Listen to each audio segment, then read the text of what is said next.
السلام عليكم ورحمة الله وبركاته. ازيكم عاملين ايه؟ يا رب دايما تكونوا بخير. النهاردة جاية لكم بفيديو جديد ويوم جديد. تعالوا نسمي الله ونصلي على رسول الله عليه أفضل الصلاة والسلام وندخل على الفيديو. وفضلا منكم وليس أمرا، لو أول مرة تشوفي قناتي اشتركي في القناة وفعلي الجرس عشان يوصلك كل جديد، وشجعيني كده بلايك حلو منك. زي ما انتم شايفين، اللهم صلي وسلم وبارك على سيدنا محمد. صلوا على النبي كده كتير. دي الفراخ الساسو زي ما انتم شايفين، بسم الله ما شاء الله. الفراخ دي انا كنت مربياها مع الفراخ البيضة. في عندي فيديوهات قديمة كانت الفراخ دي متصورة مع الفراخ البيضة، ففي ناس كانت بتسألني ينفع نربي الفراخ البيضة مع الفراخ الساسو. ففي ناس حبايبي كتير كانوا بيسألوني، فقلت النهاردة نطلع نقول لكم انا يعني الفراخ دي ربيتها مع الفراخ البيضة ازاي، وايه العيوب تمام انك تربيها مع الفراخ البيضة. بصوا حبايبي، الفراخ الساسو يعني اخرها مع الفراخ البيضة 10 ايام. تمام؟ ليه؟ الفراخ الساسو بتكون خفيفة فبتنط بقى على الفراخ البيضة وبتهدر علف. يعني عايزه اقول لكم بتهدر علف كتير جدا. تمام؟ فلو عايزه تجيبي فراخ ساسو مع الفراخ البيضة حطيها بس مع الفراخ 10 ايام مش اكتر، وبعد ال10 ايام ربيهم في مكان تاني على جنب. يعني حضني 7 ايام وسيبيهم بس بعد التحضير كده والتحصينه بتاعتهم ما تخلص، سيبيهم بس لحد 10 ايام. بعد ال10 ايام اعملي ايه؟ افصليهم بقى، افصلي الابيض من الساسو. دي الفراخ الساسو عايزه اقول لكم بسم الله ما شاء الله، اللهم صل على النبي. يعني بسم الله ما شاء الله معديه 3 كيلو كمان.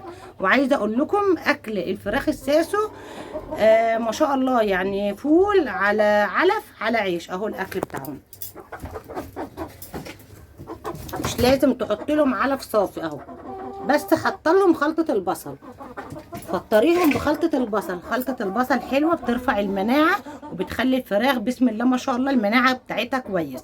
تمام؟ ليمون على عسل اسود، معلقة كده عسل اسود وليمونية عصورها في المية. لو عندك فيتامين نزلي فيتامين، نزلي اعملي مشروب الحلبة حلو جدا للفراخ الساسو او البلدي. تمام؟ كركديه بنتعامل معاهم زي ما بنتعامل مع الفراخ البيضاء. اي مشروب بنعمله للفراخ البيضاء بنعمل حساب معاهم للفراخ الساسو. تمام؟ خلطة البصل بناخد كده المية بتاعت التوم والبصل والليمون والبنجر بحطها برضو على المية. تمام؟ كل ده حاجات حلوة بترفع المناعة. فانا باذن الرحمن معلش ان انا اتأخرت عليكم ان انا ما جبتش الفراخ البيضاء. انا كل ده والله يعني كل يوم هو اللي بيجيب الفراخ ده اخو جوزي، فبيتصل والله على طول بيه ويقول مثلا ايه ده النهارده الفراخ. الايام دي طبعا بيبقى فيه في الفراخ سردة كتير لان الفراخ رخيصة. تمام؟ الفراخ وهي رخيصة بيكون فيها فراخ سردة، يعني مش بتبقى حلوة. طبعا انتوا عارفين السردة ايه. تمام؟ فانتوا شايفين اهوت بسم الله ما شاء الله، اللهم صل على النبي.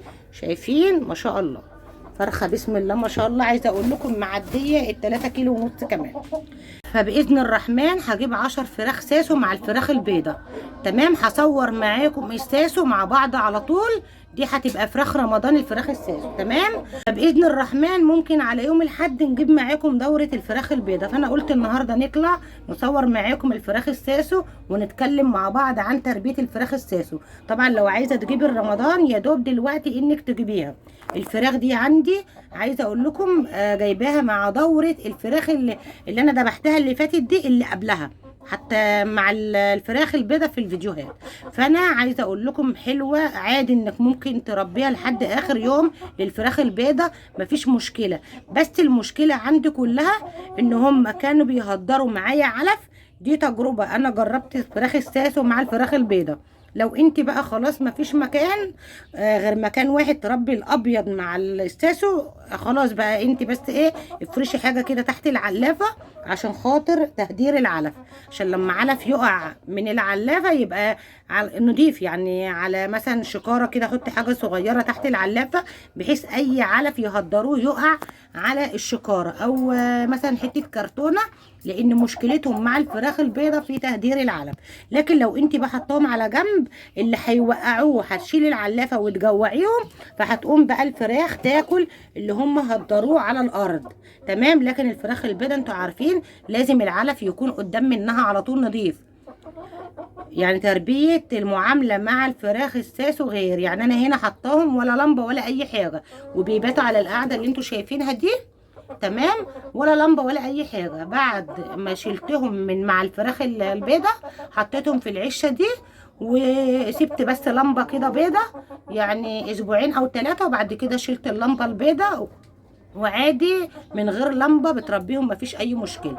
بس طبعا في الشتاء يعني في شهر 1 و2 لازم يكون في لمبة، لان في شهر 1 و2 بيكونوا عايزين تدفئة، لان ممكن من غير اللمبة يتعبوا بقى منك والبرد، وانتوا عارفين بقى مشاكل الشتاء دي كلها. فطبعا في الشتاء احنا هنعمل مع بعض مشروبات نرفع بيها المناعة ان شاء الله باذن الرحمن. نعمل مشروبات ان البرد ده ما يجيش عندنا خالص في دورة الفراخ، تمام.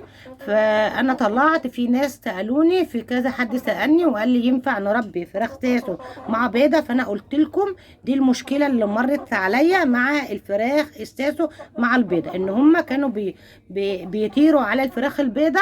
الفراخ البيضه انتوا عارفين الحركه بتاعتها بطيئه، تمام، غير الفراخ الساسو. الساسو بيطيروا بقى وينطوا على الفراخ والحركه بتاعتهم خفيفه. الفراخ البيضه الحركه بتاعتهم تقيله، تمام. حتى لما كانوا بياكلوا مثلا مع الفراخ كانوا بيقفوا على الفراخ وياكلوا، يقفوا على العلافه من فوق وياكلوا، تمام. غير طبعا الفراخ البيضاء بتلاقيها بتاكل وتروح كده تشرب وتركن على جنب تريح، تمام. مش لكن الفراخ البلدي لا، الفراخ البلدي الحركه بتاعتها يعني عندها حركه غير الفراخ البيضاء.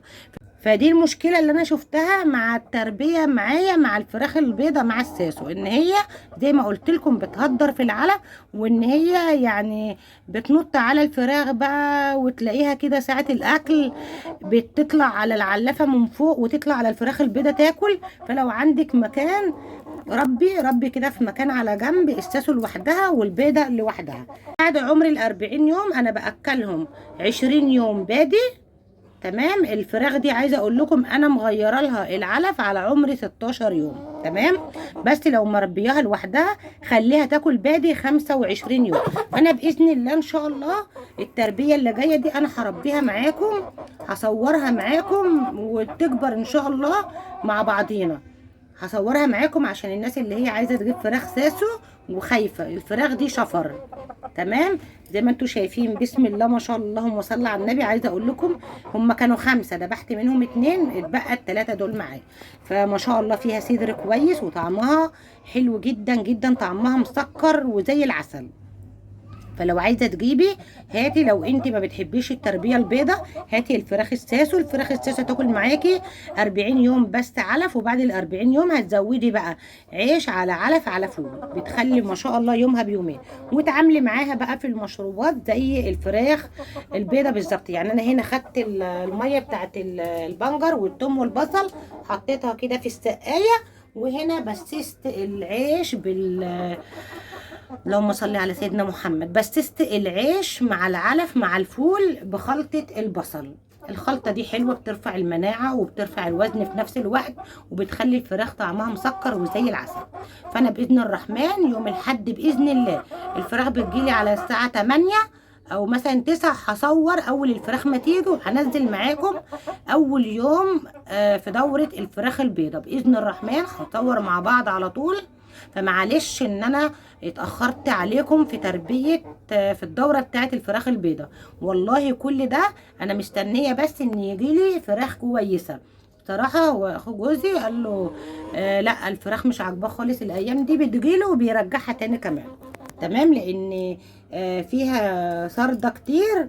فطبعا انتوا عارفين طبعا ان في الايام اللي الفراخ الكتكوت فيها بيبقى رخيص، فما شاء الله بقى المزارع بتحط فيها سردة. يعني الفراخ وهي غالية مش بتلاقي فيها سردة زي الفراخ وهي رخيصة، تمام. انتوا كلكم طبعا فاهمين قصدي ايه. فهي دي الفراخ الساسو بتاعتي.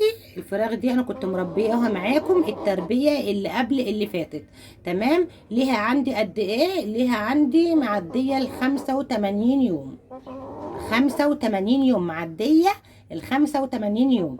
انا دابحه منها على عادي يعني 70 يوم. لو عايزه تذبحيهم 60 يوم هتذبحيهم خالص، يعني هتذبحيهم مفيش مشكله، بتبقى الفرخه معديه ال2 كيلو كمان.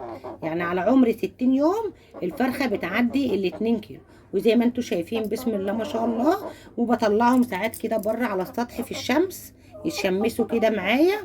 والمناعه بتاعتهم طبعا يعني الفراخ الساسو المناعه بتاعتهم كويسه غير الفراخ البيضه. لو انت بتخافي بقى من التربيه وبتخافي من الفراخ البيضه، فهاتي 5 ساسو او 7 ساسو. تربيه الساسو حلوه وممكن تاكليهم كمان اكل بيت. انا بصراحه الفراخ دي ما اكلتهاش اكل بيت خالص. انا هنا العيش على الفول على العلف مش اكتر من كده. وطبعا زي ما انتم شايفين الدنيا عندهم يعني هم 3 مش كتير، فالدنيا نظيفه. وكل برضو اسبوع بحط لهم مرتين مضاد سموم. يعني مثلا يومين التالت بحط، يومين التالت بحط، او 3 ايام الرابع بحط. نزلي في الاسبوع مرتين مضاد سموم. اتعاملي معاهم عادي خالص زي الفراخ البيضة. طبعا اتعاملي معاهم في النظافة، في المشروبات، في الخلطة، كل ده زي الفراخ البيضة بالظبط. اتعاملت معاهم زي الفراخ البيضة، عايزه اقول لك اقسم بالله هتلاقي يومها بيومين. بصوا حبايبي، اي طيور عامه يعني عايزه انك تعوليها، تمام، انك تخلي بالك عليها، انك تبصي كده عليها وشوفي حمامهم، فراخ بيضة او فراخ ساسة او بلد، شوفي الحمام بتاع الفرخه، هو ده اللي بيحكم على الفرخه ان هي كويسه او تعبانه او فيها اي حاجه. تمام. وانا باذن الرحمن ان شاء الله من غير مقاطعه يوم الاحد باذن الله لو الفراخ جت معايا هصور وانزل لكم فيديو. وده انا قلت النهارده نطلع بس نتكلم معاكم على الفراخ الساسو. الناس اللي هم عايزين يجيبوا فراخ ساسو فقلت اقول لكم بس نعمل ايه. وانا باذن الرحمن هجيب مع الفراخ البيضه ساسو، فهنتعامل معاها من اول يوم. هفصل الفراخ الساسو لوحدها والفراخ البيضه لوحدها. لو عندك مكان افصلي كل واحدة، يعني خلي الاتنين، الفراخ البيضة خليها لوحدها والفراخ الساسو لوحدها. انت بقى عندك مكان واحد وعايزة تجيبي مثلا 5 ابيض و5 ساسو، ال5 يعني الابيض، والمكان وسعي المكان شوية عشان ال5 الابيض ياخدوا راحتهم. تمام. يعني جبتي ساسو مع ابيض حاولي انك توسعي المكان، ومثلا بدل ما تحطي زقايه واحده لا حطي 2 مش واحده، وحطي علفتين عشان خاطر الفراخ البيضه تعرف تقب براحتها وتعرف تاكل وتشرب براحتها. تمام. وانا باذن الرحمن اول ما اجيب الفراخ هصور معاكم. وده كان فيديو النهارده، يا رب الفيديو يكون بسيط ويكون خفيف على قلوبكم وينال اعجابكم. اشوفكم في فيديو جديد، والسلام عليكم ورحمه الله وبركاته.